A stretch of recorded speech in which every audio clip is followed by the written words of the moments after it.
de Imunização, PNI. Então, o que a gente vai aprender aqui? A gente vai tentar entender um pouco de quais são as regras que essa política traz para a questão da imunização. Ou seja, essa política vem tentar padronizar o atendimento a nível de imunização no nosso país. Então, a gente vai tentar, dentro da realidade do país, tentar criar um padrão único para toda a população poder ter o mesmo tipo de atendimento, tá bom? Então, vamos lá. O Programa Nacional de Imunização foi criado em 1973 e ele tem a missão de organizar a Política Nacional de Vacinação, contribuindo para o controle, a eliminação ou a erradicação de doenças imunopreveníveis. Então, quando a gente criou o PNI, qual era a grande proposta? Era erradicar as doenças que são controláveis por imunização. Então, por exemplo, assim, a gente tinha, por exemplo, no passado, a varíola, e a gente conseguiu controlar a varíola. Hoje a gente não tem mais varíola, né? A varíola foi eliminada porque todo mundo, de um modo geral, conseguiu controlar a expansão da doença. Quando a gente conseguiu imunizar o mundo inteiro para a varíola, automaticamente a doença ficou controlada. Então, por exemplo, assim, a gente sabe que algumas doenças a gente tem buscado controle e tem controlado. E por que a gente continua vacinando? Por exemplo, pólio. No Brasil, a gente já não tem mais casos de pólio praticamente. Por que a gente não para de vacinar para pólio? Porque no Brasil, a pólio está controlada, a poliomielite. Mas em outros países, a gente ainda tem a presença da pólio. Então, a gente não pode parar de imunizar para pólio, porque a gente sabe que alguém pode trazer essa doença de outro local e tornar a reincidir no país. Então, a gente continua imunizando para pólio, enquanto o mundo inteiro não conseguir imunizar toda a sua população, a gente não pode parar de imunizar, mesmo aqui dentro do país já estando controlada a doença, tá? Então, a gente vai estar sempre buscando isso. A gente busca erradicar a doença. E quando surge casos de doença, a gente propõe novas imunizações. Por exemplo, assim, ó, não sei se vocês perceberam que de um tempo para cá a gente voltou a imunizar para sarampo. Por quê? A gente começou a ter casos de sarampo. Então, peraí, temos que fazer alguma coisa. E aí o Programa Nacional de Imunização recebe essas informações do que está acontecendo, do aparecimento de alguma doença, e eles estudam como fazer para prevenir essa doença. Então, por exemplo, assim, algumas doenças vão mudando, a gente vai mudando ao longo do tempo. Então, quando eu estudo o PNI, eu não posso dizer assim, eu estudei PNI e aprendi tudo, não preciso mais estudar PNI. Não, PNI é uma coisa que vocês vão estudar para o resto da vida de vocês. E quando for fazer concurso, tem que estudar muito PNI, porque o pessoal ama colocar PNI em concurso. Então, o PNI, e ele é mutável, tá? Então, por exemplo, assim, esse ano, nós tivemos várias mudanças no PNI. Até o ano passado, por exemplo, a gente só fazia febre amarela uma única dose. Agora a gente faz uma dose e faz o reforço na criança. Então, foi uma mudança que ocorreu no PNI. Então, o PNI, ele é mutável. Todo ano tem mudanças. Então, por exemplo, quando eu vou estudar o PNI, eu vou pegar a norma básica que está lá, escrita, as orientações básicas, o manual mais recente, de preferência, e vou pegar as atualizações, porque não é todo ano que se lança o manual, mas sempre tem atualizações. Então, você buscar lá no Google hoje, atualizações do PNI para 2020, você vai ver que tem várias atualizações. Então, a gente tem que estar sempre procurando se atualizar, porque o PNI vai estar sempre mudando. Quem for trabalhar em PNI vai estar tendo acesso constante a isso. Agora, quem trabalhar em outra área da saúde, que não trabalhar direto com PNI, vai precisar, principalmente quando for fazer alguma prova de concurso, estar se atualizando, porque sabe que vai mudar sempre, tá? Então, a gente tem que ter isso em mente. Então, vamos lá, vamos tentar entender um pouquinho desse programa de imunização aqui. Uma das principais medidas de prevenção de doença é a imunização. E tem por objetivo conferir ao indivíduo vacinado a imunidade contra determinada doença. Logo, o conceito de vacinação é o ato de vacinar. Imunização, a aquisição de proteção imunológica contra uma doença geralmente infecciosa. Então, quando eu vacino o indivíduo, eu estou imunizando ele contra aquela doença. tá? Ele está recebendo uma proteção imunológica, ou seja, eu administro geralmente um agente ou parte desse agente nesse indivíduo, para que o organismo desse indivíduo perceba a presença desse agente e esse organismo desenvolva anticorpos para esse agente. Então, quando o indivíduo entrar em contato com o agente causador da doença, ele já tem anticorpos e ele estará protegido dessa doença, certo? Então, vamos lá. Os imunobiológicos se constituem em vacinas e imunoglobulinas. Então, quando a gente fala em PNI, a gente está falando de imunobiológico. E a gente está falando de vacina e está falando de imunoglobulina. E qual a diferença delas?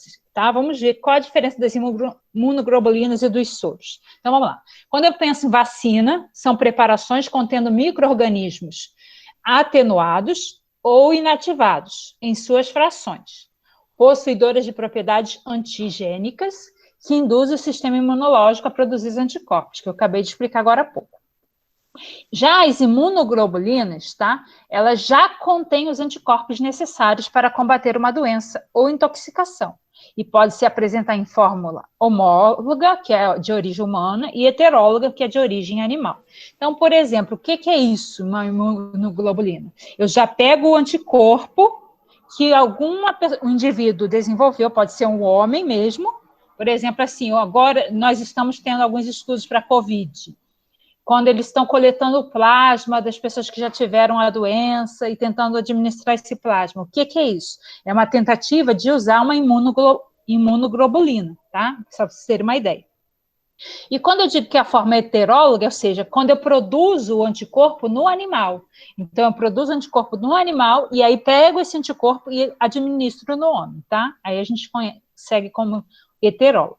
E os soros são os soros antiofídico, os soros antiaracnídeo que a gente tem também está dentro da questão do PNI, tá bom? Vamos lá. Contraindicações gerais à vacina. Sempre que eu pensar em vacina, eu tenho que ter algumas coisas em mente, principalmente quais são as contraindicações que essa vacina tem. Então, vamos lá. Quais são? Se eu tenho um efeito adverso grave após o recebimento de uma dose anterior de vacina, eu não vou aplicar, isso é só usar a lógica, né? Se a pessoa desenvolveu alguma reação alérgica, se ela teve, por exemplo, uma reação anafilática, eu não vou administrar na pessoa a próxima dose da vacina. Tá bom? Então, a gente precisa ter isso em mente. Outra questão que a gente vai estar é a questão da reação anafilática a algum componente do produto. A gente tem que ter em mente. Por exemplo, assim, a vacina antitetânica, ela tem hidróxido de alumínio. Se eu sei que o indivíduo tem alergia a hidróxido de alumínio, eu não posso administrar a vacina. Então, eu tenho que estar atento a isso. Por exemplo, assim, a vacina de sarampo, geralmente ela é produzida na gema do ovo. Então, se o indivíduo é alérgico a ovo, ele não pode tomar a vacina de sarampo, tá? Então, eu tenho que ter essas questões em mente. Se ele é alérgico a algum produto que está dentro da vacina, eu não vou fazer a vacina nele. Se ele teve alguma reação grave, quando foi administrada a primeira dose da vacina, também não vou tornar a fazer essa vacina, tá? E aí a gente vai ter outras estratégias para tentar imunizar. A gente pode ter algumas vacinas, a gente tem algumas vacinas especiais que a gente não vai falar aqui, porque ampliaria muito a nossa aula, mas, por exemplo, algumas pessoas vão tomar vacinas especiais. A gente tem alguns centros especiais que têm algumas vacinas específicas, por exemplo, para pacientes com HIV. Então, algumas vacinas que são específicas para alguns grupos e que têm características diferentes. São produzidas de forma diferenciada da vacina normal que a gente administra em toda a população. Tá? Geralmente, essas vacinas têm um custo mais elevado, por isso a gente não vai administrá-las constantemente. Então, a gente só administra em casos extras, onde realmente não tem como administrar a vacina padrão, tá bom? Então, vamos lá, continuando. Contraindicações na utilização de vacinas de vírus ou bactéria viva, tá? Então, quando o indivíduo apresenta, por exemplo, uma neoplasia maligna, ele não vai tomar uma vacina que tenha vírus ou bactéria viva, tá? Porque ele pode agravar o quadro da neoplasia dele, porque ele também vai estar com a imunidade alterada, então a gente não vai fazer. O indivíduo que tenha uma imunodeficiência congênita ou adquirida. O indivíduo já nasceu com uma imunodeficiência, eu não vou administrar vacina com bactéria viva ou vírus vivo, porque esse indivíduo vai acabar correndo o risco de desenvolver a doença causada pela própria vacina, tá? Se o vírus está vivo, se a bactéria está viva, isso quer dizer que a pessoa pode desenvolver a doença a partir daquela vacina. Não vai desenvolver aquele indivíduo que tem um sistema imunológico eficaz. Se o sistema imunológico dele está prejudicado, a vacina pode causar doença. Então, a gente tem que estar atento a essa questão. Outro ponto que a gente vai considerar é a questão da gravidez, tá? Geralmente, a gente não faz vacina com vírus e bactéria viva em grávidas, tá? Exceto quando a gestante tiver um alto risco de adquirir a doença em questão, tá? Mas, de modo geral, a gente vai evitar, tá bom? Vamos lá. Situações em que se recomenda adiar a vacina para todas as vacinas. Então, quem é que a gente deve... o indivíduo está com isso aqui, eu sei que precisa adiar a vacina. São as doenças febris agudas, moderadas ou graves. Ou seja, se aquela doença aguda é leve, eu posso administrar a vacina. Mas se a doença aguda, ou seja, essa febre, o indivíduo está tendo muita febre, está com uma doença grave, eu não vou administrar a vacina nesse indivíduo, tá?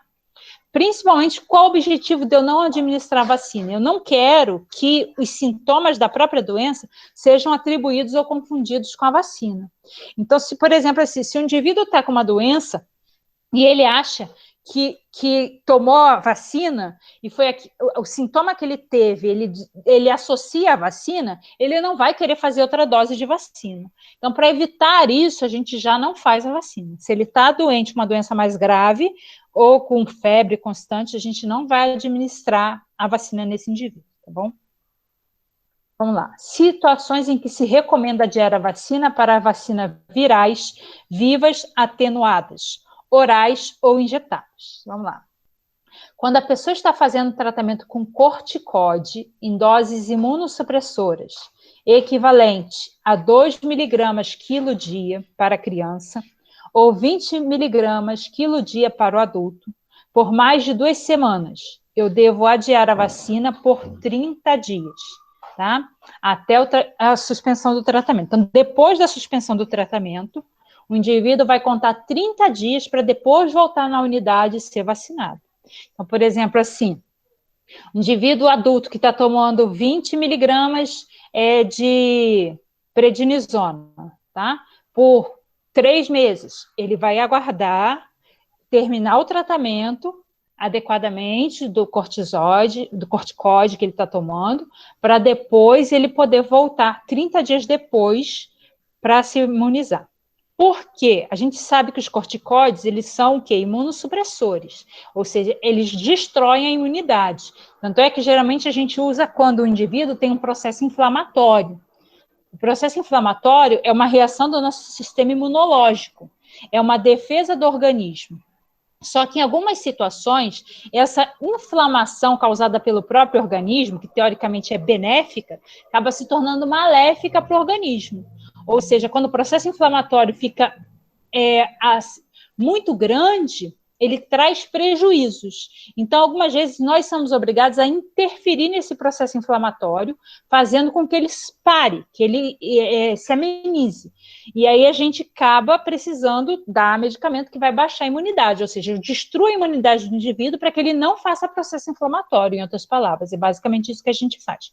Então, se ele não tem imunidade, ele não tem nem por que receber vacina. Que ele não consegue se proteger. Se a vacina tem vírus vivo, ele vai correr o risco de adquirir a doença. E 2, que o corpo dele não vai conseguir produzir anticorpos, porque ele não tem sistema imunológico. Se ele não tem sistema imunológico, pois não. Então quer dizer que é por isso que tem alguns pacientes que tomam certas vacinas nesse tipo e fica doente, e aí por isso que alguns acabam reprimindo, você não vai tomar, porque fulano tomou e foi doente, foi pior, não se protegeu de nada. Não existe um teste que antecede essas vacinas a certos. Não, né? Não tem como. A pessoa chega e Não toma, tem né? como a gente testar. Seria o ideal, mas não é inviável, na verdade. Você Entendi. tem que ter um controle da imunidade do indivíduo. Se o indivíduo não tiver imunidade, ele não vai conseguir dar conta de produzir, tá? E ele Uhum. corre o risco de administrar. Quando a gente administra uma vacina com vírus ou bactéria viva, a gente sabe que existe uma pequena chance do indivíduo desenvolver a doença por causa da vacina. Então, por exemplo, assim, vamos dar um exemplo aqui para vocês terem uma ideia. Quando eu administro a vacina da polio, os casos de polio que a gente tem hoje no Brasil, a gente sabe que a grande maioria deles ainda, os que surgem, que são poucos, muitos são causados pela própria vacina, tá? Uhum. Porque a gente sabe que quando a gente administra a vacina da polio, em cada 1 a 2 milhões de pessoas, a gente vai ter um caso causado pela própria vacina.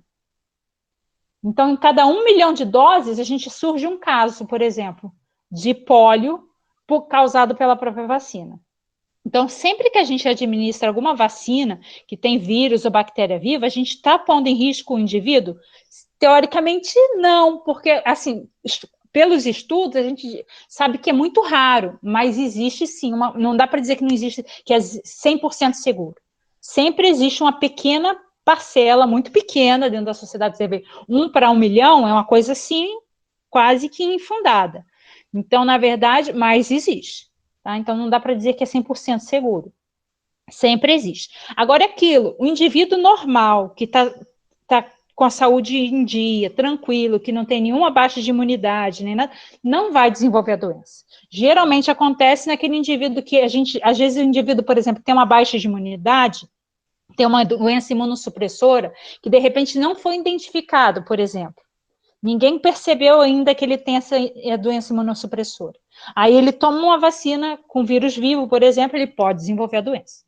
Tá? Então, geralmente, são casos raros, mas pode acontecer sim. Tá?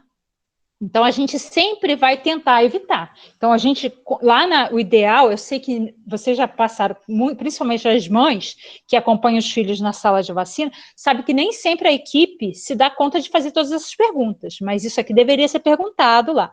Seu filho tomou algum medicamento? A mãe não vai saber te dizer se foi corticoide ou não, mas você tem que perguntar que medicamento ele tomou recentemente. Você tem que indagar para poder, esse é o ideal, para que evite essas complicações, tá bom? Então, outras terapêuticas imunossupressoras também a gente vai evitar as vacinas, como, por exemplo, quimioterapia. Então, o indivíduo que está fazendo tratamento para câncer, ele não vai fazer a vacina naquele período. Se ele está fazendo radioterapia, não vai fazer vacina nesse período. Então, o que a gente orienta? Adiar 3 meses após a suspensão do tratamento. Então, está fazendo radioterapia, terminou, conta 3 meses pelo menos, e aí sim a gente faz a vacina, tá? Enquanto não, a gente não faz, porque a gente sabe que a radioterapia, a quimioterapia vai o quê? Destruir o sistema de proteção do corpo. Na verdade, ele vai eliminar todo o sistema imunológico do indivíduo. O indivíduo vai ter imunossupressão, para que possa controlar as células que estão se reproduzindo. E a gente sabe, na verdade, a quimioterapia, a radioterapia, elas destroem as células que têm uma produção acelerada. Tá?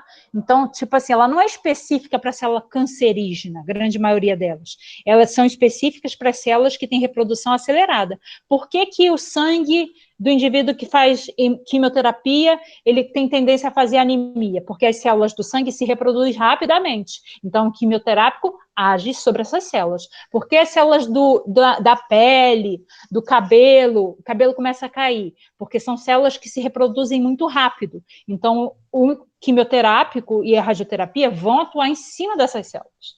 Ou seja, todas as células que têm uma rápida reprodução vão ser atingidas. E é o que acontece no nosso sistema imunológico. Nosso sistema imunológico, ele se reproduz rapidamente para poder dar conta da demanda que a gente tem todos os dias. Todos os dias a gente está entrando em contato com trocentos vírus e bactérias, que às vezes a gente nem sabe que entrou em contato. Então, a gente precisa ter um sistema imunológico eficiente. E aí, na verdade, o quimioterápico vai destruir isso, para evitar essa questão, tá bom? Então, a gente tem que estar atento. Outro paciente que não vai fazer vacina com vírus vivo é o paciente transplantado de medula óssea, tá? Ele acabou de fazer um transplante.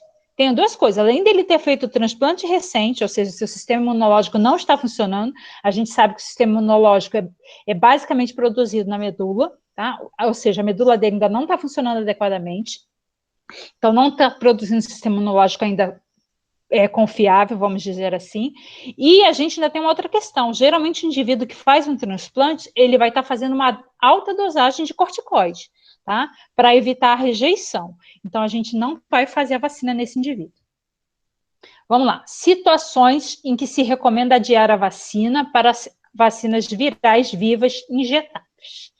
Então, vamos lá. O paciente que fez administração intramuscular de imunoglobulina específica, algumas imunoglobulinas a gente vai ver aqui, ele não vai tomar vacina. Quais são essas imunoglobulinas?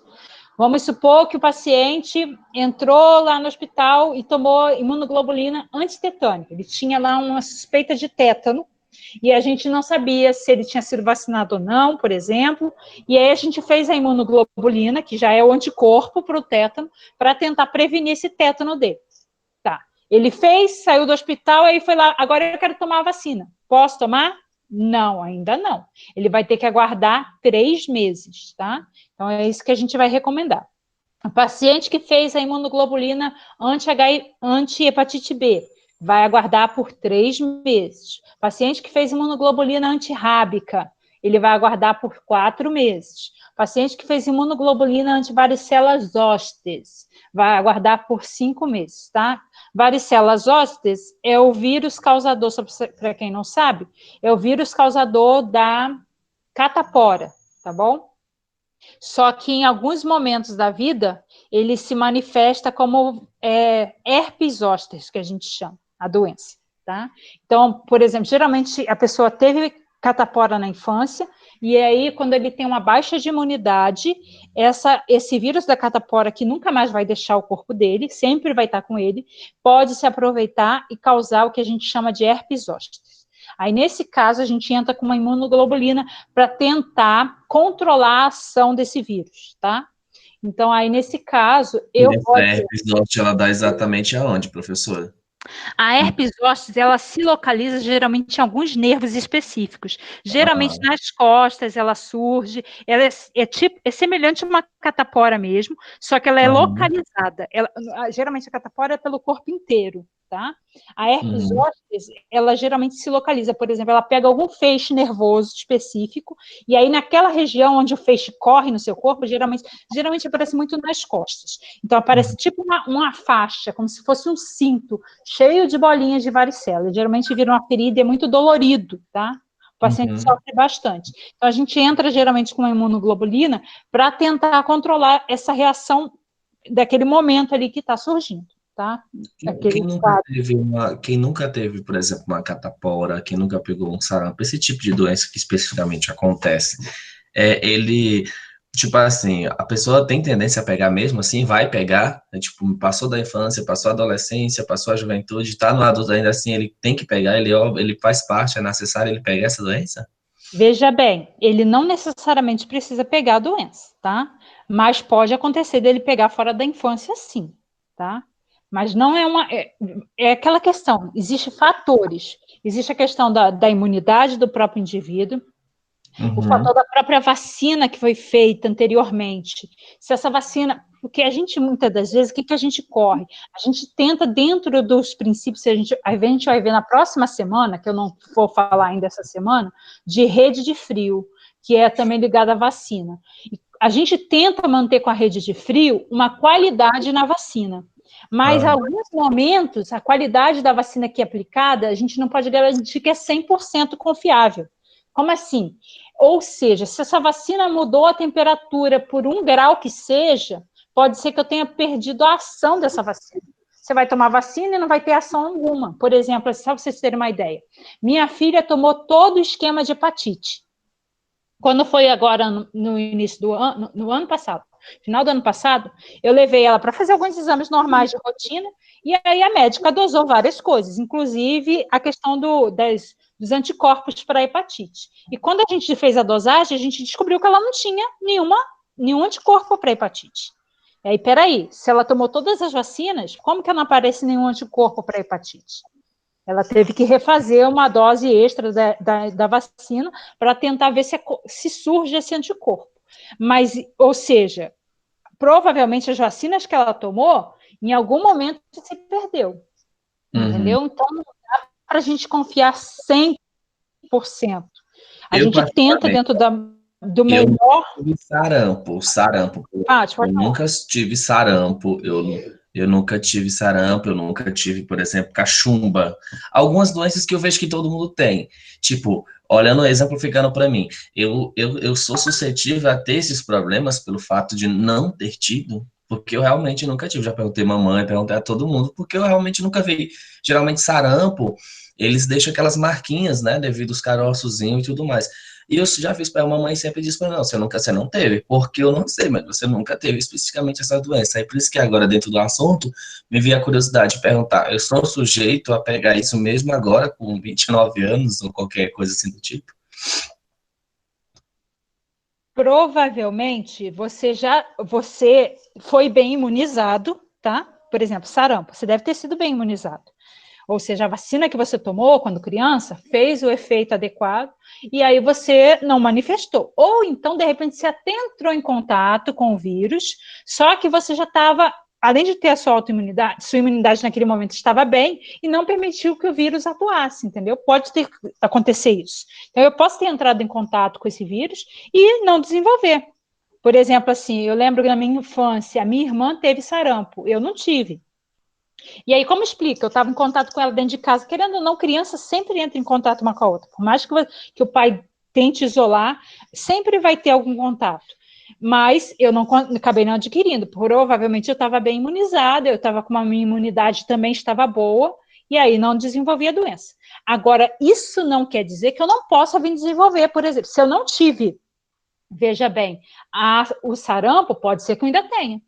Vai depender, sabe do que também? Da minha imunidade e depende de uma outra questão, que é a questão do próprio agente causador da doença. Por exemplo, assim, quando eu penso em, vou dar um exemplo assim, quando você pensa em poliomielite, você pensa no vírus. A gente sabe que a gente tem cepas diferentes. Como assim cepas diferentes? É o mesmo vírus com características diferentes. É que nem, por exemplo, assim, quando a gente olha para o próprio ser humano. Você tem ser humano que você, só de olhar para ele, você sabe, olha como ele é pequenininho, fraquinho. Tem outro ser humano que você olha assim, é grandão, tem um sistema músculo-esquelético maior. Só de olhar para o indivíduo, você olha, esse aí tem muita força. Só de olhar, entendeu? Mais ou menos isso. O vírus é a mesma coisa. Dentro do grupo daquele vírus, tem várias cepas que a gente chama. Tem cepas que são mais virulentas, que causam maiores danos, tem cepas que são mais brandas, que causam menos danos. Então, por exemplo, se vocês entenderem, na hora que a gente vai preparar uma vacina, a gente não vai pegar a cepa mais poderosa, a gente pega a cepa mais fraca, a cepa que tem menos chance de desenvolver a doença no indivíduo. Tá? Só que a gente sabe que essa cepa mais fraca facilita com que o organismo já tenha uma pré-proteção. Para quando ele entra em contato, de repente, com uma cepa mais forte, ele já tenha condições de lidar com isso. Então, isso faz toda a diferença também nessa questão da imunização. Tá? Quando, por exemplo, eu estou imunizado com uma vacina e o meu corpo está bem e eu entro em contato com uma bactéria muito fraca, um vírus muito fraco, o que acontece? Eu nem fico sabendo que eu entrei em contato com ele. Meu próprio sistema imunológico já elimina. Então, isso não quer dizer que você não entrou em contato com o vírus da sarampo, por exemplo. Você pode ter entrado e seu próprio corpo deu conta e eliminou. Tá? Então, provavelmente você não vai ter. Agora, pode acontecer de você nunca ter entrado. Realmente, você só estava imunizado com a da vacina e com o passar do tempo, se você entrar em contato com uma cepa mais virulenta, que causa um dano mais forte, você pode desenvolver a doença. Então, não dá para prever. E não tem nem como a gente fazer tipo um estudo assim, então vou fazer uma pesquisa. Não existe nenhum estudo que consiga comprovar isso. Na verdade, é coisas que só a prática e o dia a dia que vai te mostrar se vai acontecer ou não. Deu para entender? certinho? Deu, sim, deu para entender. Professora, a Mayara está perguntando, que ela disse que o microfone dela não está funcionando. Por exemplo, a pergunta dela é, por exemplo, a pessoa que vai administrar deve fazer anamnese antes? É porque todas as vezes que tomei vacina nunca me perguntaram isso. Isso é uma pergunta da Mayara. Geralmente o certo é a gente fazer algumas perguntas, sim. Geralmente a gente pergunta se está tomando algum medicamento, se está tomando, se teve alguma doença recente. Isso a gente tem que perguntar para a gente ter uma noção. Porque nem todo mundo. Tem mães que já são experientes, já chegam lá e relatam. Ó, meu filho teve isso, teve aquilo. Agora tem mães que não vão relatar. Dependendo da mãe, ela nem sabe que tem que relatar aquilo. Então a gente, como profissional, deve estar perguntando, indagando, sim. Mãe, e geralmente, por exemplo, quando a pessoa toma uma imunoglobulina, por exemplo, o próprio profissional que está administrando isso já orienta. Olha, se precisar fazer alguma vacina, informa que você tomou esse tipo de coisa, entendeu? Já fica num relato, já deveria, pelo menos. Mas é importante a gente estar perguntando, sim, para evitar prejuízos para esse paciente, tá? Então, vamos lá, continuando aqui. Então, outras imunoglobulinas que eu vou também evitar? Imunoglobulina intravenosa, tá? Fez reposição, a gente vai levar geralmente 8 meses para poder fazer vacina. Se a imunoglobulina for intravenosa, a gente leva geralmente 10 meses após ela para poder fazer vacina. Imunoglobulina intravenosa terapêutica, a dosagem de 1.600 a 2.000, a gente vai adiar por 11 meses, tá? E após a administração de sangue, a pessoa tomou sangue ou hemoderivado, a gente vai adiar também a vacina. Se foi concentrado de hemácia, a gente adia por 5 meses. Se for sangue total, a gente adia por 6 meses. A pessoa tomou sangue, não pode fazer vacinas posteriormente, tá? A gente sempre adia. Vamos lá, falsas contraindicações. Essas daqui a gente também tem que estar atento, porque muitas das vezes a mãe vai chegar lá na unidade e vai falar assim, meu filho não pode fazer a vacina porque ele teve isso. E aí a gente já tem que estar atento para dizer que não tem problema algum. Pode fazer a vacina, mesmo se ele tiver tido uma doença aguda benigna, sem febre. Ele teve lá um resfriado, ele teve uma gripe, mas não teve febre, pode fazer a vacina sem problema algum. Mas ele está agora resfriado, não tem problema. Está resfriado, mas ele pode continuar fazendo a vacina, tá? Se não está tendo febre, tá? Prematuridade ou baixo peso ao nascer. Se a criança nasceu prematura ou com baixo peso, não impede de fazer a vacina, exceto para BCG, tá? Que a gente pede que a criança tenha pelo menos 2 quilos. Criança com menos de 2 quilos, a gente não faz BCG, tá bom? As demais vacinas a gente faz na criança sem problema algum, tá? Ocorrência de eventos adversos em dose anterior de uma vacina, como reações locais. Quando eu fiz a vacina, ficou vermelho, meu braço inchou, ou a perninha da criança inchou, coisa desse tipo. Não tem problema. Se a reação foi local, a gente vai fazer a vacina, não tem problema algum, tá? Diagnóstico clínico prévio de doença, tais como tuberculose, coqueluche, tétano, difteria, poliomielite, sarampo, cachumba e rubéola. Eu tive cachumba, não posso fazer a vacina? Pode fazer a vacina, não tem problema algum. Eu já tive coqueluche, não tem problema, pode fazer a vacina, inclusive a de coqueluche. Não vai trazer nenhum dano para a pessoa, tá bom? Doenças neurológicas estáveis ou pregressas. Meu filho teve uma doença neurológica lá depois do parto, tem problema fazer vacina? Não tem problema fazer vacina, tá? Se ele tem algum antecedente familiar de convulsão, de morte súbita, também não é motivo para evitar a vacina. Eu posso estar fazendo a vacina sem problema algum. Alergias, tá? Exceto para alergias graves e algum componente da vacina. Se ele tem alergia ao componente da vacina, eu não faço. Mas se ele está simplesmente com alergia, eu estou com alergia, porque eu comi alguma coisa que me fez mal. Não tem problema, pode fazer a vacina. Agora, se essa alergia for na pele e tiver muito ferida ou muito cheia de crosta, pele, eu não vou fazer a vacina, porque vai dificultar e pode levar a aumentar a dor desse indivíduo, então a gente adia. Mas se é uma alergia simples, mesmo que só está só os pontinhos vermelhos, eu posso fazer a vacina? Pode, não tem problema nenhum, tá? História de alergia não específica, individual, familiar, também não é motivo para adiar a vacina. História familiar de eventos adversos à vacina. Ah, meu outro filho teve convulsão quando fez a vacina. Tá, foi seu outro filho, isso não quer dizer que esse seu filho agora vai ter. Então, a gente faz a vacina sem problema algum. Agora, é claro, em caso de uma vez, a gente fica atento. Ou seja, a gente orienta essa mãe para que ela fique atenta. Caso ele tenha qualquer complicação, entre com o posto, entre em contato com a unidade, que a gente vai acompanhar essa criança, tá? Geralmente, quando o indivíduo tem uma reação à vacina, a gente tem uma equipe que vai acompanhar esse indivíduo mais de perto, para ver como foi essa reação, como o corpo está reagindo, tudo isso a gente vai estar acompanhando, tá? Uso de antibiótico profilático ou terapêutico e antiviral. Ah, eu estou tomando um antibiótico. Posso tomar vacina? Pode tomar vacina, não tem problema, tá? Tá tomando um antiviral por alguma virose que eu tive. Tem problema? Não tem problema, pode tomar vacina. Tratamento com corticoide em dias alternados, em dose não imunossupressora.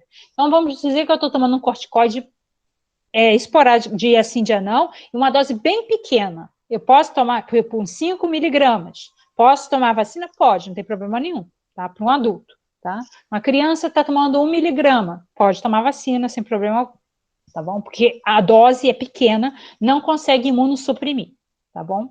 Ou seja, não destrói o sistema imunológico totalmente. Uso de corticoide inalatório ou tópico, com doses de manutenção fisiológica. Então, por exemplo, a criança que usa uma bombinha, que é uma dose pequena de corticoide, pode tomar a vacina? Pode, não tem problema nenhum.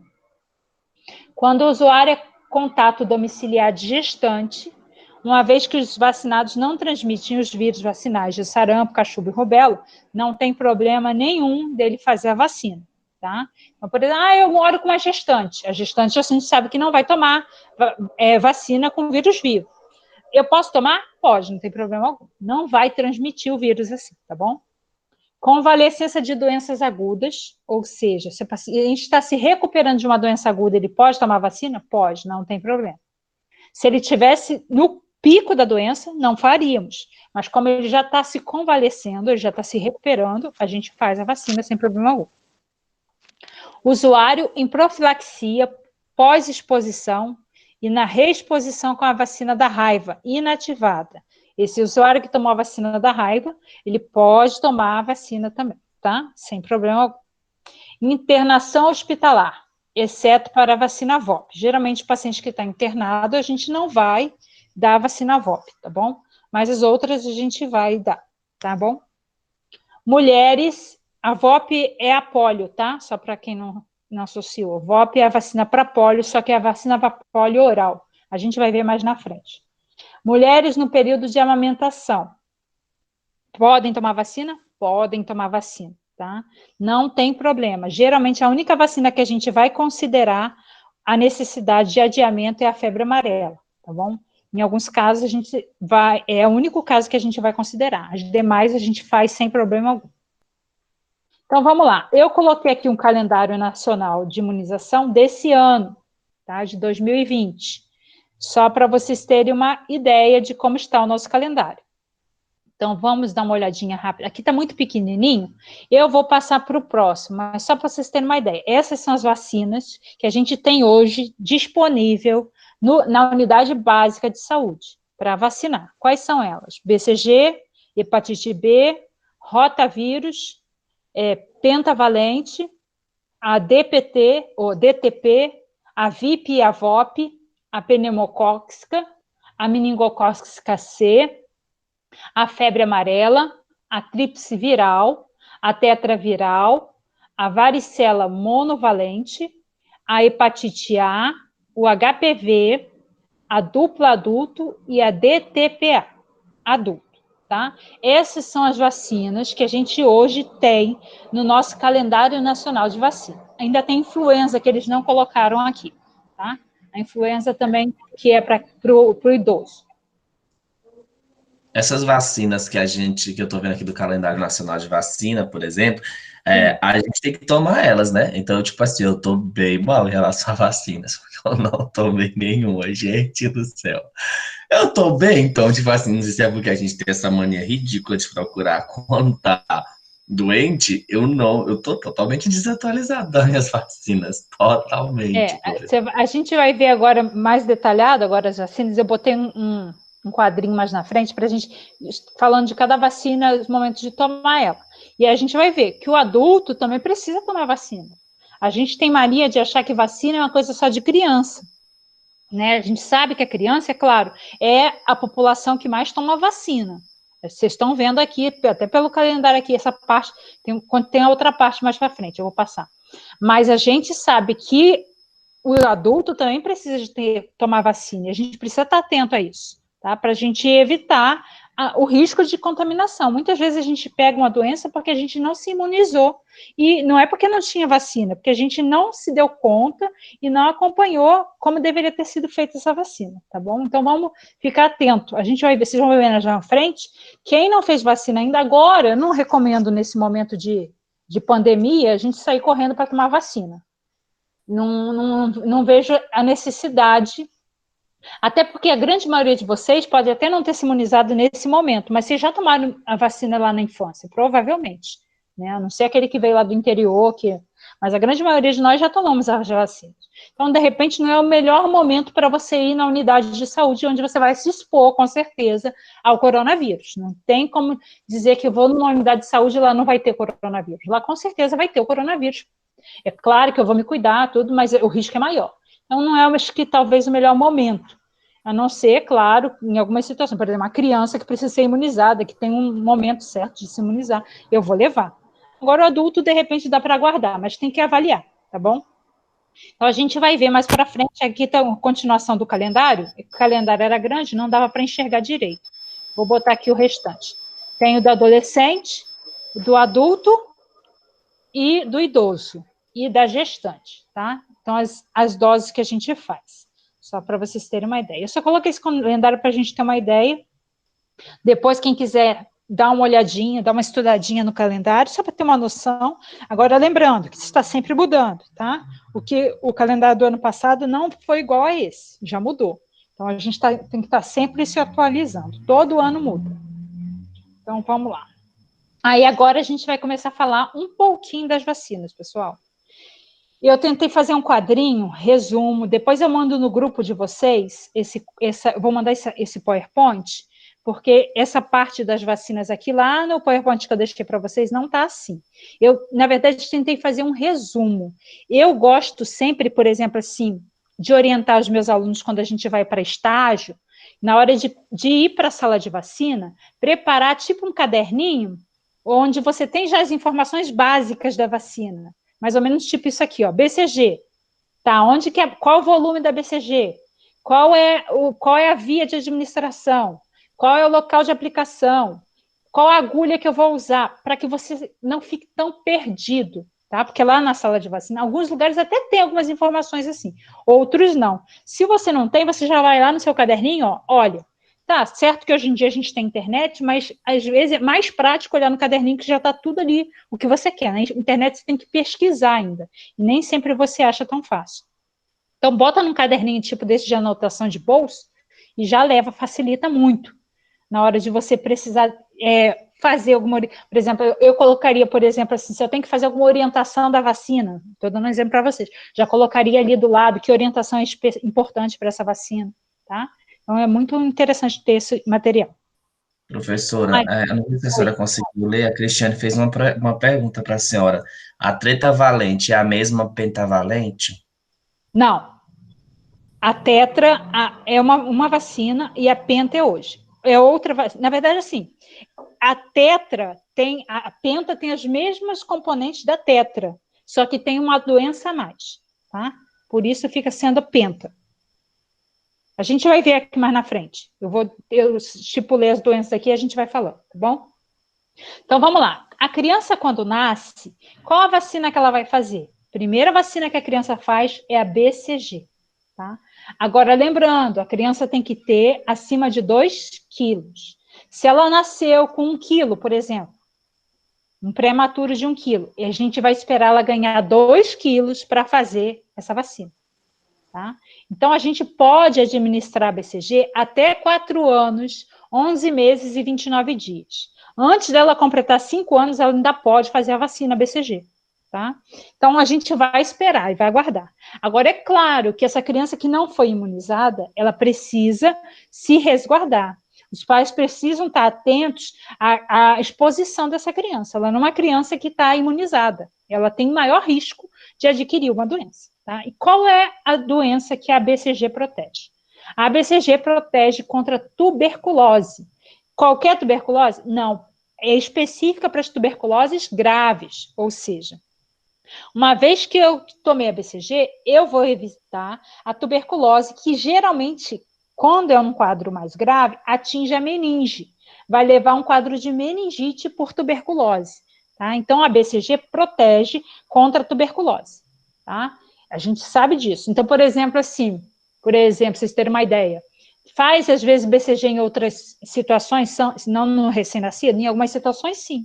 O indivíduo que é contato de pessoa com tuberculose, às vezes a gente faz BCG, dependendo da situação. Tá? A gente avalia a questão e, se for necessário, a gente faz BCG nesse indivíduo.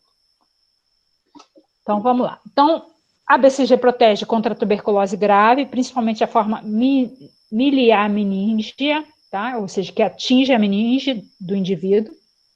A dose da BCG é uma dose única, ou seja, a gente faz uma vez na vida, não precisa fazer de novo, tá?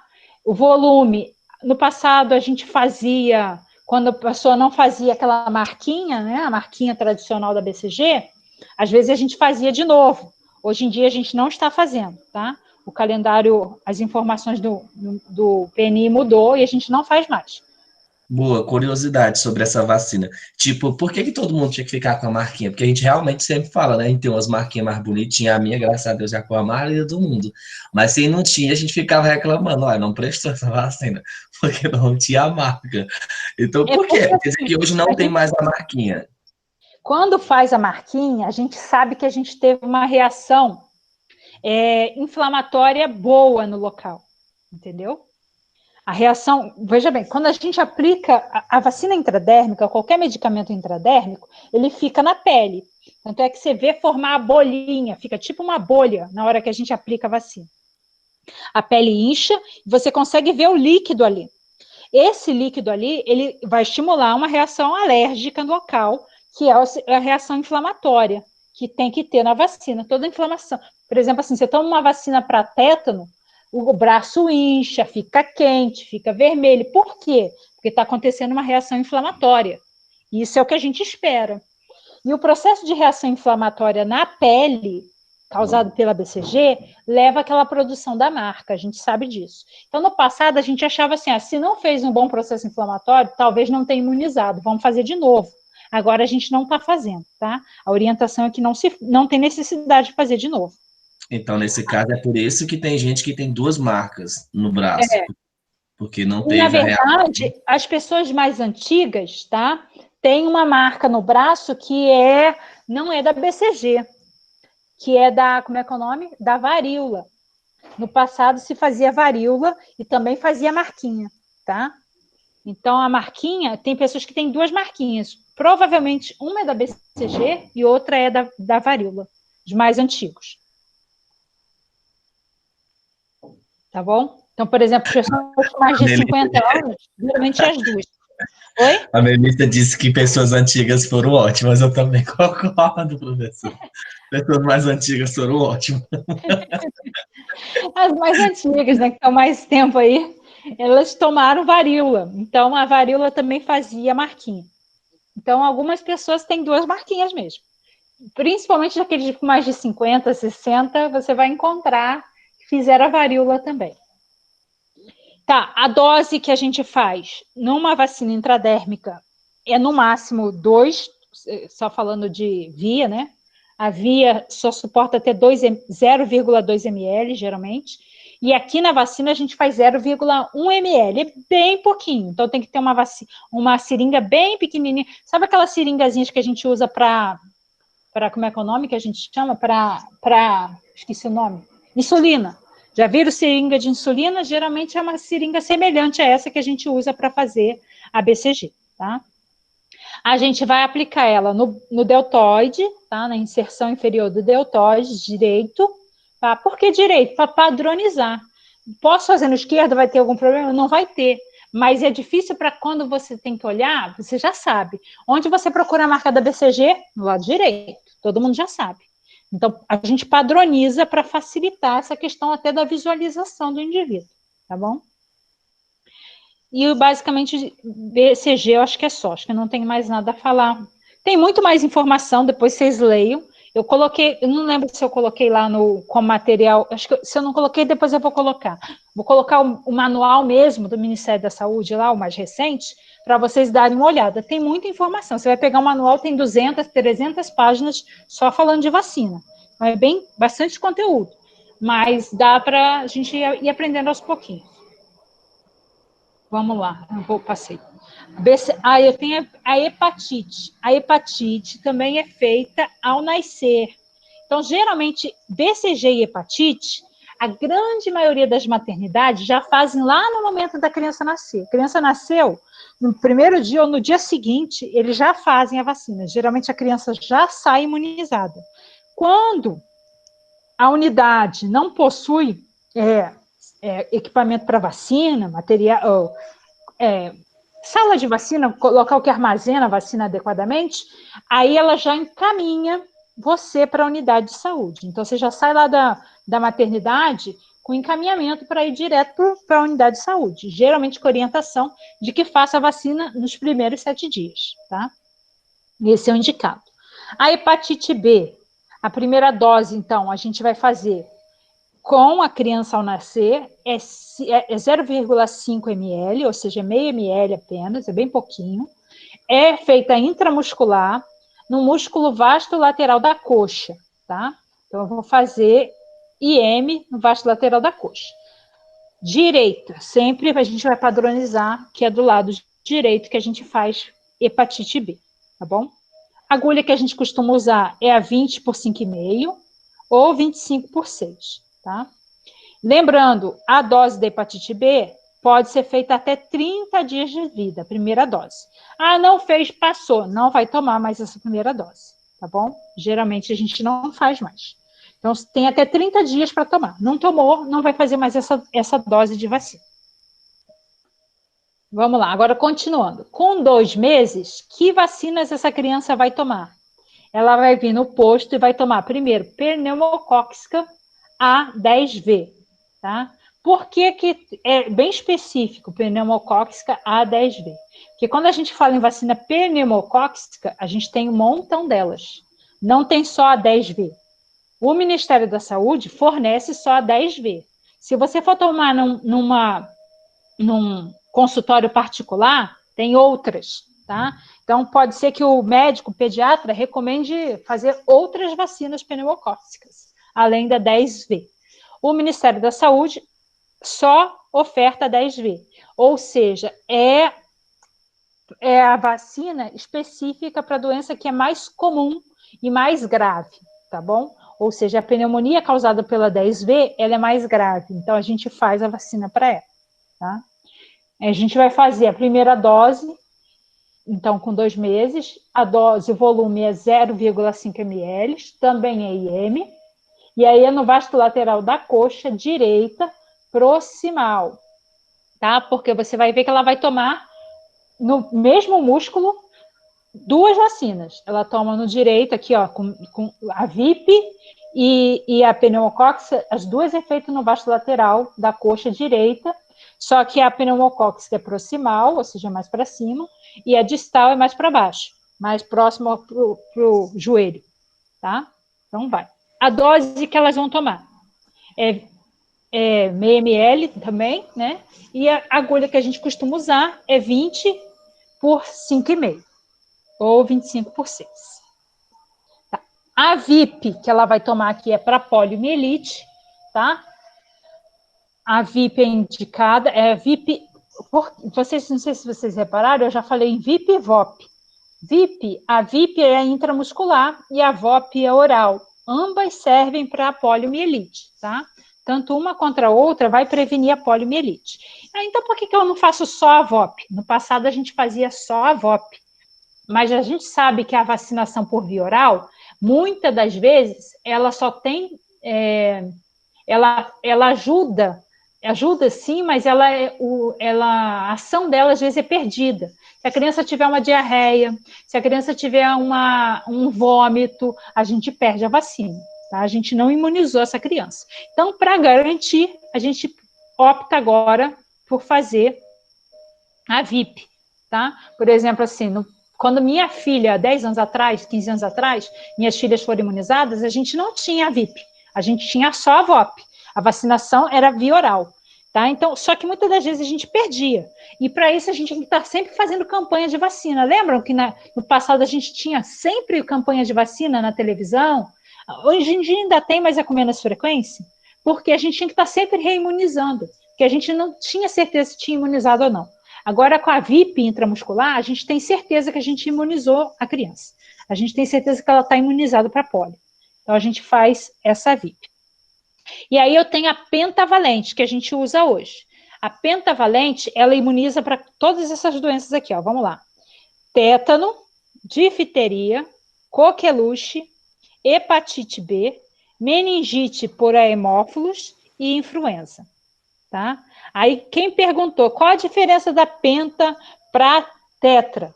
A tetra geralmente não tinha influenza, a gente fazia influenza separado. Agora é tudo junto, tá bom? Então, a gente, na verdade, hoje em dia, no sistema de saúde, a gente não tem mais a tetra, a gente tem a penta, tá? Então, a criança, quando vai ser imunizada, ela recebe a penta já, que tem todas essas doenças. Tétano, difteria, coqueluche, hepatite B. Então, lembra que ela fez hepatite B lá quando nasceu? Aqui ela vai fazer a segunda dose da hepatite B, tá? É a primeira dose da penta, mais de hepatite já é a segunda. Então, ela está tomando a segunda dose da hepatite B.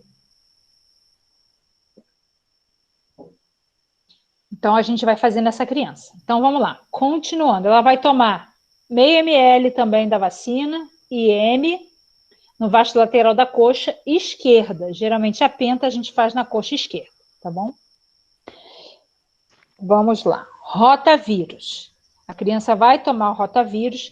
O rotavírus é um vírus que geralmente causa diarreia, leva a desidratação na criança. Então, na primeira infância, a gente vai fazer o rotavírus, tá? O rotavírus é via oral, tá? E a primeira dose dele é com 2 meses, e ele pode ser feito até 1 mês e 15 dias, até 3 meses e 15 dias. Então, a criança fez 3 meses e 15 dias, não tomou o rotavírus, não vai tomar a primeira dose de rotavírus, tá? A gente não faz mais. Então, ela tem que tomar até essa idade. Até 3 meses e 15 dias, ela faz a primeira dose. Se não fez, não vai fazer mais, tá bom? E a dosagem é 1,5 ml e meio, tá? Com 3 meses, essa criança volta na unidade de saúde, pulei um monte. Com 3 meses, ela volta na unidade de saúde para fazer a meningocócica C, tá?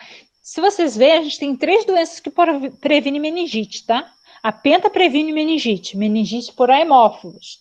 A BCG previne meningite por tuberculose. E a meningocócica C previne meningite causada pelo vírus conhecido como meningococo C. Tá bom? Professora, a Mayara está perguntando, dependendo da localização, a região, esse calendário pode sofrer alteração? Sim, pode. Porque, veja bem, esse é o calendário nacional, tá? Em cima do que o nacional for, por exemplo, assim, aqui no DF, geralmente eles lançam um calendário do DF. Eles montam em cima do calendário nacional. Então, por exemplo, assim, se lá no meu município eu percebo que eu estou tendo um tipo de pneumonia específico, que o Ministério da Saúde não preconiza vacinação, mas eu tenho verba e quero dar essa vacina para a minha população, eu posso fazer, tá? Nada impede. O Ministério da Saúde não vai fornecer, mas eu, como, por exemplo, gestor lá do sistema de saúde lá no meu município, Se eu tiver verba e tiver condições de fazer uma outra vacina que não é ofertada pelo calendário nacional, eu posso ofertar. Essas vacinas aqui, o Ministério da Saúde vai fornecer. Então, todos os estados, todos os municípios vão receber essas vacinas. Quem vai disponibilizar ela é o Sistema Único de Saúde. O SUS vai disponibilizá-las. Agora, se eu quiser incluir outra vacina que não esteja aqui, eu posso, como gestor. Tá? Então, pode ser que algum local tenha vacinas diferentes. Só para vocês terem uma ideia, hoje, esse ano, nós padronizamos que a febre amarela é a nível nacional. Mas antes a febre amarela não era a nível nacional. O Ministério da Saúde só determinava, tais, por exemplo, Norte, Nordeste, febre amarela fazia parte. Em outras regiões não tinha febre amarela. Agora não, agora é nacional. Todo mundo faz febre amarela, tá bom? Então pode variar sim. Vai depender do local, da região, cada um pode mexer no calendário. Geralmente segue esse padrão do Ministério da Saúde e associa algumas outras coisas. Ou, por exemplo, quando eu consigo identificar que eu já erradiquei a doença na minha região, eu posso, às vezes, optar por não fazer. Tá? De um modo geral, é isso. Então, vamos lá. Então, com 3 meses, faz a meningocócica C, que é IM também, aí é no vasto lateral da coxa esquerda, tá? Que ele vai fazer essa vacina. Vamos lá. Com 4 meses, a criança vai tomar novamente pneumocócica, vai tomar de novo a VIP, tá? E vai tomar de novo a penta. Então, agora é a terceira dose da hepatite que ela está fazendo, tá lembrado? Lembra que o esquema da hepatite geralmente são 3 doses. Então, a criança faz 1, 2, 3. Ela está imunizada. Com 4 meses, ela já está imunizada para hepatite, tá bom? Não vou repetir tudo de novo, que a gente já leu, só para vocês saberem. Rotavírus de novo. Então, com 4 meses, com 2 meses e com 4 meses, ela faz 4 vacinas. Pneumocócica, VIP, penta e rotavírus. Com 5 meses, ela volta para fazer a segunda dose da meningite C, tá bom? E continuando. Com 6 meses, essa criança vai fazer de novo VIP, penta, tá?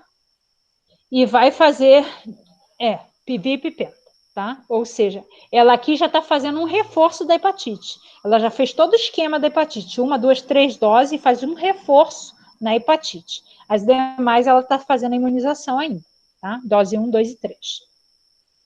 Então, por exemplo, assim, porque aí vamos supor que a criança não tomou aquela dose lá ao nascer de hepatite.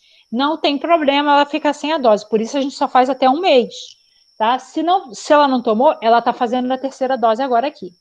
Tá? Então, ela já está imunizada também. Tá? Com 9 meses, a criança vai fazer febre amarela. Tá? A dose também é de meio ml, só que aqui não é IM, é subcutânea. Tá? A febre amarela é subcutânea. É feita no deltoide esquerdo. E a agulha que a gente costuma usar é 13 por 4,5. Com 12 meses, a criança vai fazer o quê? Pneumocócica, 10 novamente. Alguém falou alguma coisa? Sim, não. Núbia, eu queria entender uma coisa. Como é que é essa necessidade de reforço? Isso é porque a dose foi particionada ou porque se faz um reforço na tentativa de garantir que essa criança foi imunizada? O reforço é a tentativa de garantir que ela foi imunizada, tá? Então a gente não teria uma necessidade tão grande de vacina, né? Porque a gente tem consciência que quanto mais medicação você está colocando para dentro, você também tem as sequelas disso, né? As consequências, né? Então, se a gente tivesse um exame para a gente ver essa imunização, não teria necessidade de tanta vacina. Na verdade, a vacina, o prejuízo que ela traz é muito pequeno, tá? Geralmente não traz tantos danos quanto, por exemplo, medicamento. Oi? Entendi. Mas, se tivesse como fazer um teste de avaliação de anticorpos, daria para saber. Só que nem todas vacinas a gente consegue, às vezes, testar A gente não tem testes específicos para algumas vacinas, tá? Então, por exemplo, assim, na caso da hepatite, a gente tem um teste específico, mas não é todas as vacinas que a gente consegue ver a formação de anticorpos, que a gente não tem ainda teste para todas. E também o custo é muito maior. Então, me sai muito mais barato revacinar do que fazer um teste. Entendi. Ainda tem um outro detalhe que é importante a gente estar falando. Sempre que a gente imuniza um indivíduo, querendo ou não, a gente imuniza o ambiente também, a gente imuniza a coletividade, que a gente diz. Então, por exemplo, assim, por que no passado a gente fazia vacina de pólio naquelas campanhas que tinham, os que são um pouquinho mais de idade lembram? A gente fazia pólio o tempo inteiro. Toda hora tinha vacina de pólio, toda hora tinha vacina de pólio. E aí a gente pensava assim, tinha criança que tomava às vezes 10 doses de pólio. Você pegava o cartão da criança, já tinha tomado uns 10 doses de pólio ou mais. E aí você pensava assim, por que tanta pólio, tanta pólio? Na verdade, o objetivo era imunizar não só a criança, era imunizar a coletividade, tá? Quando eu imunizo uma criança e ela fica imunizada, ela tem com ela o vírus que a gente chama de um vírus atenuado, é um vírus feito em laboratório, é um vírus enfraquecido. Se eu dissemino esse vírus enfraquecido, a tendência é ele eliminar o vírus selvagem, vamos dizer assim, entre aspas, tá? O vírus que está exposto, que é o maior causador da doença, que está no meio ambiente, ele é eliminado quando tem uma presença maior do outro vírus, o vírus que foi amenizado. Então, a gente acaba imunizando também o ambiente, a gente acaba imunizando a comunidade como um todo. Então, é também um objetivo de imunizar, às vezes, um pouco mais. Então, principalmente, por exemplo, vocês vão ver mais para frente, que a gente faz a VIP para imunizar a criança. Depois a gente começa a fazer VOP. A gente faz VOP porque a gente está imunizando agora não só a criança. A preocupação não é imunizar mais a criança, a preocupação é imunizar o ambiente. Então, a gente faz VOP. Então, por exemplo, é interessante mesmo. No passado, quando a gente fazia a campanha, quando a gente ia fazer a imunização de rotina, que a gente chama, e a criança vinha na unidade de saúde, aí a gente não tinha VIP, era só VOP, e a gente perguntava, mãe, está com diarreia, está com vômito, teve algum quadro desse? Costuma vomitar, coisa desse tipo? Aí a mãe dizia, dizia que não, por exemplo, a gente fazia. Se a mãe falasse, não, ele teve vômito ontem, então a gente fala, mãe, volta então semana que vem, a gente não vai fazer a VOP nele hoje, porque ele pode colocar para fora e vamos perder a dose. Só que quando era na campanha, a gente não tinha essa preocupação, a gente vacinava a criança vomitando, a gente vacinava a criança com diarreia, não tinha problema, vacinava todo mundo, porque o grande objetivo era imunizar o ambiente, era imunizar a comunidade, e não só a criança, tá? Então, a vacina de rotina, o grande foco dela é no indivíduo. Agora, a vacina de campanha, o grande foco é a comunidade. É vacinar o ambiente, é vacinar o meio. Querendo ou não, quando eu tenho um vírus que está atenuado comigo, eu dissemino esse vírus atenuado. Então, eu transmito para o ambiente um vírus que é mais fácil da gente lidar com ele. Então, a gente acaba favorecendo todo um processo de imunização da comunidade, e não só do indivíduo.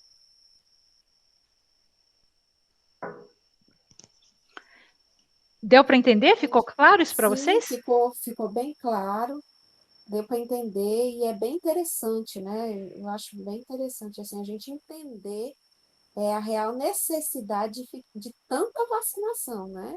Você pega um bebezinho, impressionante a quantidade de vacinação. Verdade, eu concordo. É muita vacina. Meu filho, misericórdia, gente. Eu lembro que meu filho, coitado, que eu tinha mais raiva, por exemplo, aquela da coxa. Nossa, meu filho saiu arrebentado, demorava pouco, tinha que voltar, mais vacina, mais vacina, mais vacina. Eu não vi a hora quando ele foi pra faculdade, que eu disse assim, eu não vou mais pro posto, meu filho acabou. Não tinha mais senso, gente. Eu ficava brigando com o povo. É muita vacina, professora. Não, eu sei disso. A minha filha, eu lembro, minha primeira filha, que assim, no consultório particular ainda faz outras vacinas, né? Que a gente não faz no Sistema Único de Saúde. Sério, quer dizer que no particular tem mais vacina? Tem.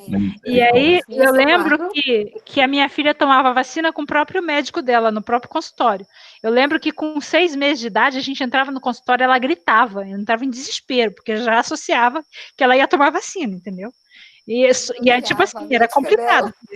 Que vacina, consultório do médico era vacina, então você ia lá, às vezes, para outra coisa, simplesmente por rotina, ela já era um sacrifício. O meu agora consegue, ele já consegue entrar no consultório em paz, mas assim, ele não conseguia. Ele era muito mais que sua filha, ele já entrava em crise quando a gente estava no hospital, ele já sabia que ia ser furado, então era uma coisa louca, meu Deus do céu, muita vacina. A minha pequena é aquela questão, né? no colo do pai.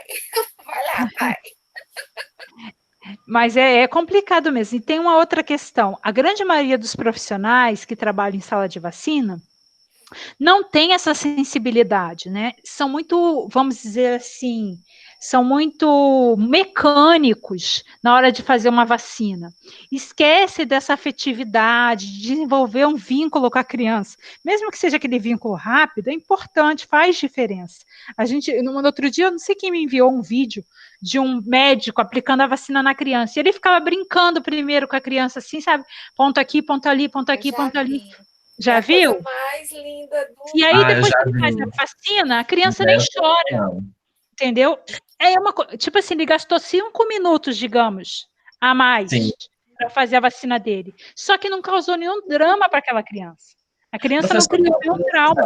Por exemplo, todas as vacinas do meu filho, tudo, acompanhava, tudo, absolutamente tudo, eu estava presente. E aí uma curiosidade sobre a questão da vacina e a aplicação. As vacinas, por exemplo, na coxa. A tendência é a criança ficar, tipo, surtar. Ela se movimenta. Eu lembro que o meu era uma guerra absurda. Só quem segurava ele sou eu. Logo, ele é um moleque, ele é um magrelo que tem muita força. E assim, como agir na situação da bendita agulha quebrar? A possibilidade da agulha quebrar ali dentro na coxinha da criança. Como agir nessas situações quando trata-se de vacina e de aplicação do profissional naquele momento, já que você está falando no sentido do profissional dar uma atenção um pouco mais. Tá, a gente tem que tentar evitar esse drama todo e a gente precisa orientar o pai. Em algumas situações, quando a criança é muito agitada, a gente recomenda que outro colega ajude no processo, para evitar esse dano. Então, tipo assim, não é só o pai e a mãe. Principalmente que o pai e a mãe têm dó do filho. Não é ter dó. A gente precisa, em alguns momentos, ser firme, tá? Não é maltratar a criança. Mas a gente sabe que o risco para ela é muito maior do que eu segurar firme a perna dela. Só que nem todo pai se dá conta disso. Tem pai que às vezes não dá conta. E não dá conta mesmo. E quando a criança é maior, por exemplo, fica mais complicado ainda. Então, você tem que ser firme. Eu lembro que, por exemplo, a minha filha agora está começando a superar. Já fez 15 anos, está começando a superar. Mas ela tinha um drama muito grande com a agulha. Desde que fez muita vacina, que causou trauma. E, tipo assim, para fazer, por exemplo, uma punção nela era uma tortura. Só que, assim, eu, como profissional, tinha noção disso, eu firmava ela de segurar, de ficar roxo, às vezes, o braço dela depois, né? Mas porque eu tinha que firmar para o profissional conseguir fazer uma punção nela, que não tinha condição. Eu fico assim, eu sou um cara bem resistente à questão de emoção, mas quando trata-se de criança, eu vejo muito isso na saúde. Eu tenho dado uma atenção real a tudo em relação à saúde. Mas eu não me vejo trabalhando com criança, professor. Eu não tenho estrutura psicológica para trabalhar com criança, porque eu fico tomando a dor da criança. Aí eu começo. Eu lembro que o meu teve uma situação de uma vacina, que eu não lembro exatamente, que ele foi tão dolorida que eu comecei a chorar com ele. Foi ridículo a cena, mas eu não aguentei. Minha mãe, por exemplo. Minha mãe, por exemplo, ela já tem. Eu tenho um primo, aliás, ele tem um primo tio, ele tem 37 anos. Professora, ele surta, ele chora, ele tiver que tomar vacina, parece aqueles vídeos que a Melissa acabou de dizer aí, dos adultos pagando mico. Ele paga esse mico, ele tem muito medo de vacina, de injeção. Então, tipo, é umas coisas muito loucas. Eu choro, então eu não tenho estrutura psicológica, acho que é uma coisa que eu tenho que tratar. Se for trabalhar assim, dizer assim, eu vou me especializar para a área da criança, pediatria. Eu acho que eu não tenho estrutura psicológica para isso, não. Eu não consigo ser frio como eu sou em relação ao adulto. O adulto, desculpa a expressão, tá morrendo, eu tô ali de boa. Vou falar. Agora o adulto não. Ou uma criança eu surto. Eu começo a passar mal mesmo. A criança traz mais sensibilidade para o ser humano, né? Eles são fofinhos, né? Na verdade, a natureza já criou eles fofinhos, Deus criou eles assim para poder a gente dar mais atenção, né? É natural.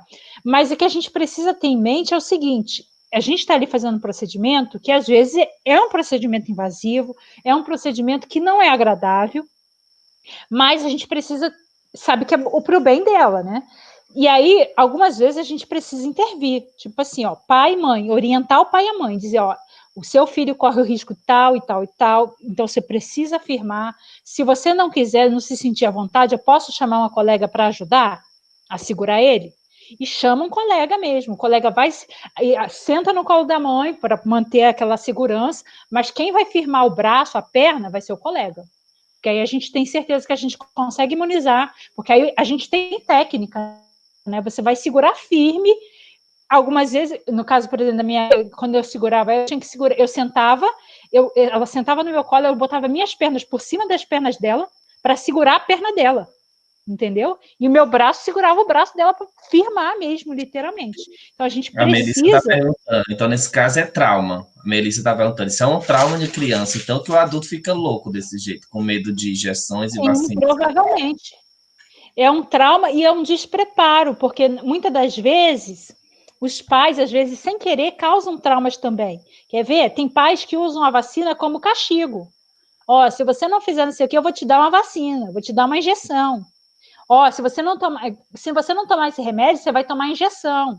Isso é torturador, as mães não podem fazer isso. Eu ouvia muito isso. A sorte é que eu, graças a Deus, não fiquei com trauma, mas é E demais. quando você acaba associando a vacina como um castigo, entendeu? Aquilo ali é visto pela criança como um castigo. E isso faz com que A ela. maioria desses traumas, quem passa são os próprios pais. É igual o carro preto, ao homem do carro preto. E tem aquela questão, sabe o que a gente não associa? Às vezes o pai tem medo. Se você reparar, geralmente as crianças têm medo do que o pai tem medo, dos que os pais têm medo. Se o pai tem medo de vacina, eles vão ter medo de vacina. É associar uma coisa a outra. E é aquela coisa, porque a criança não tem noção. Por exemplo, eu, quando criança, nunca tive medo de vacina. Hoje eu tenho medo, eu tomo sem problema nenhum, sem nenhuma reação. Mas eu já tenho medo, porque eu tenho consciência das besteiras que eles fazem. Entendeu? Então, hoje eu tenho medo. Eu vou tomar, mas eu fico meio cabreira, vamos dizer assim, com um receio algumas vezes. Mas a criança não tem essa noção. Então, às vezes, os pais acabam passando isso. E nem o pai, às vezes, tem noção do que está acontecendo, entendeu? Mas ele acaba passando esse excesso de medo. Alguém falou alguma coisa? Parece que eu ouvi no fundo. Muitas vezes o próprio profissional de saúde, a postura dele oferece esse medo, né? Ou a segurança, né? Eu já tive situações assim, de chegar em locais e sentir assim, uma segurança tão grande como mãe, de ver um profissional cuidadoso, que não vai machucar meu filho, que não vai causar uma lesão maior do que a própria vacina já faz, né? Que você acaba transmitindo essa segurança para a criança. Né? Sim, a gente como profissional de saúde faz todo. Parecia que a pessoa estava ali, ela simplesmente queria executar a tarefa dela, não estava nem aí. É o que mais acontece, na verdade, na prática, né? A gente vê, por exemplo, assim, quando você vai imunizar, uma má vontade, às vezes, do profissional tão grande, que você fica, tipo, angustiado com aquilo, né? Então, tipo assim, eu como profissional de saúde, quando eu vou fazer vacina, a grande maioria dos lugares a gente se sente mal, porque a teoria que a gente passa para vocês, que a gente quer vivenciar, a gente não vê na prática.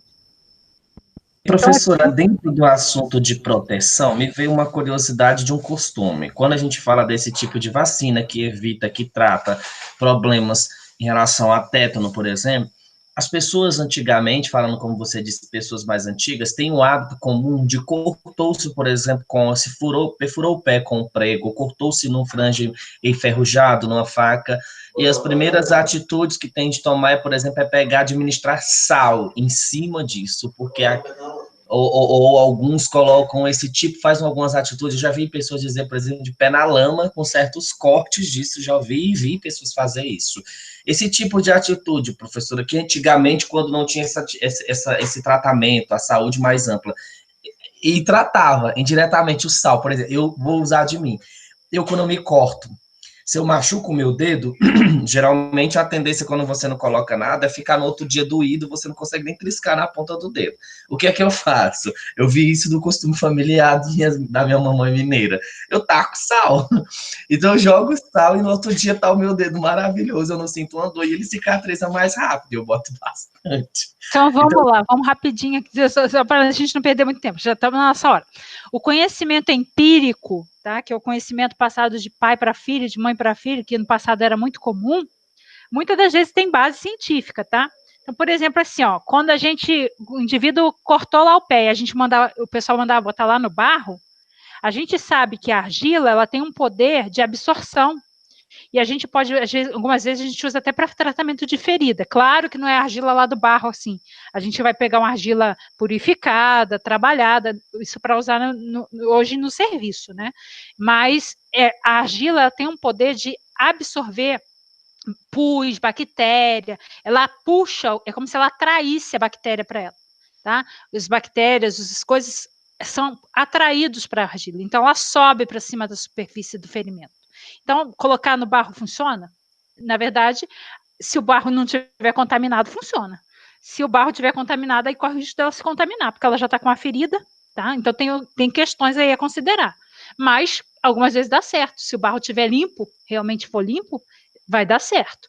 O sal a gente sabe que ele tem um poder de destruição de vírus, bactérias, essas coisas. Tanto é que a gente usa ele para curar alimentos, né?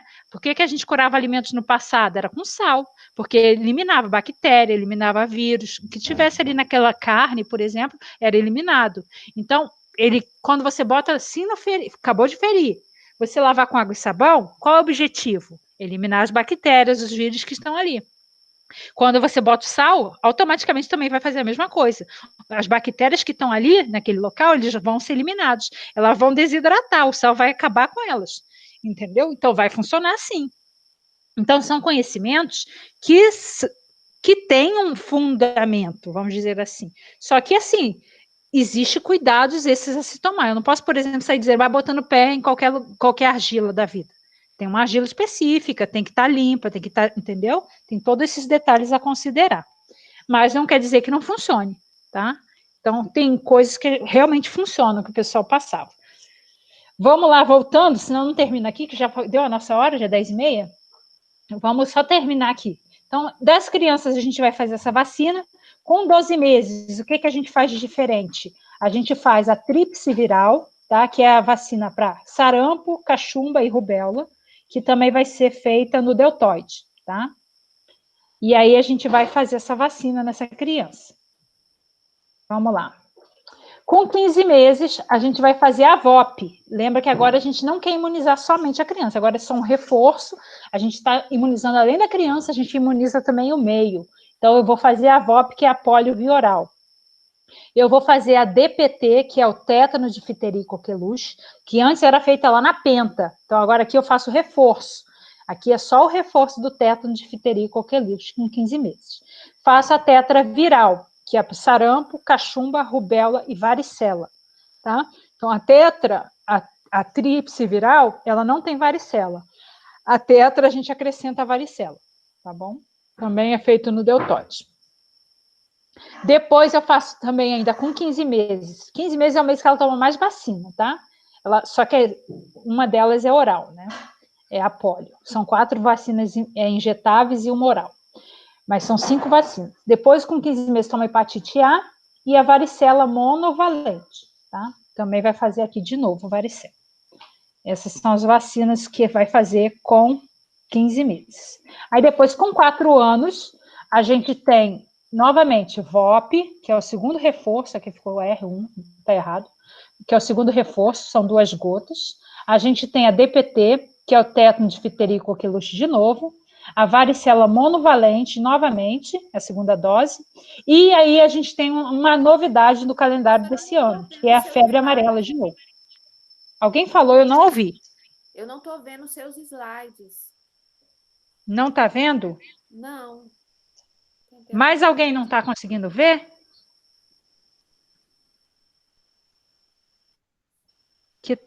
Para mim aqui está tudo normal.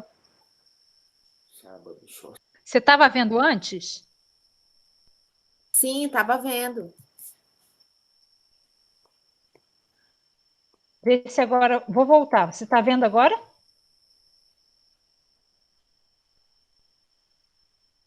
Ainda não. Não conseguiu. Faz assim, tenta dar uma saída e voltar. Vê se Ok. você consegue.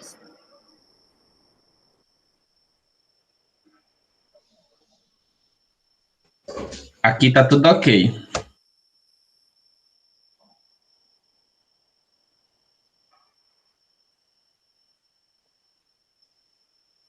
Vamos só esperar um minutinho para ela voltar e a gente continua. Mas a gente já está Já encerrando estou já. aqui. Agora tá dando. Deu? Obrigada. Então tá bom. Uhum. Então, com 4 anos, a gente vai fazer... A novidade desse ano é que a gente faz um reforço da febre amarela, tá? A gente faz esse reforço da febre amarela com 4 anos de idade. Com 9 anos, a criança vai fazer o HPV, a gente começa o HPV, e aí são 2 doses que ela faz de HPV, tá? O HPV-IM é feito no deltoide, tá? E a gente recomenda que seja feito de 9 a 14 anos. Então, ela vai fazer a primeira dose, geralmente a gente vai esquematizar a próxima dose daqui a 2 meses, e ela volta para fazer a segunda dose, tá bom? Então, vamos lá. Eu tenho uma dificuldade imensa de aceitar esse tipo de vacina até hoje, viu, professor? Por quê? Eu acho um absurdo você pegar crianças de 9 anos e já vacinar para esse tipo de vacina. Mas olha só, o que, que a gente sabe? O que a gente percebeu é que a gente tem cada vez mais cedo uma iniciação sexual, tá? Então a gente foi perceber, é claro que a grande maioria das crianças não vai acontecer isso, mas a gente tem uma minoria de crianças que com 8, 9 anos de idade já começam a praticar ato sexual. Então, se a gente não proteger, então, tipo assim, o ideal seria realmente que deixasse mais para frente, talvez. Mas como a gente sabe que crianças começam, às vezes, a vida sexual nessa faixa etária, a gente resolveu imunizar o mais cedo possível, para garantir que essas crianças que tiverem prática sexual nessa faixa estejam imunizadas, tá? A gente sabe que não é a Desculpa, maioria. desculpa, Sim. eu me perdi bem aqui. Qual foi a pergunta da Núbia em relação ao que ela está explicando? Ela está falando sobre a questão do HPV, que ela não Ah, concorda de vacinar tão cedo a criança.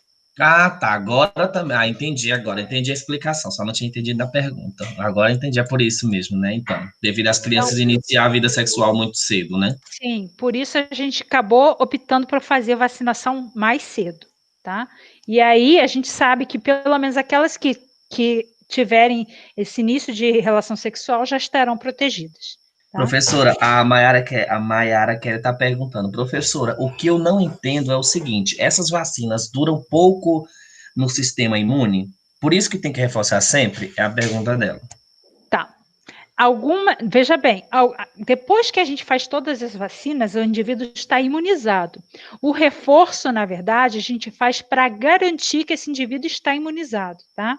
Por isso a gente reforça. Agora, algumas vacinas têm durabilidade, por exemplo, o tétano e difteria, ela tem imunidade por 10 anos. Então, a cada 10 anos, a gente tem que fazer de novo a dose. Tá? A gente faz um reforço do tétano e difteria a cada 10 anos.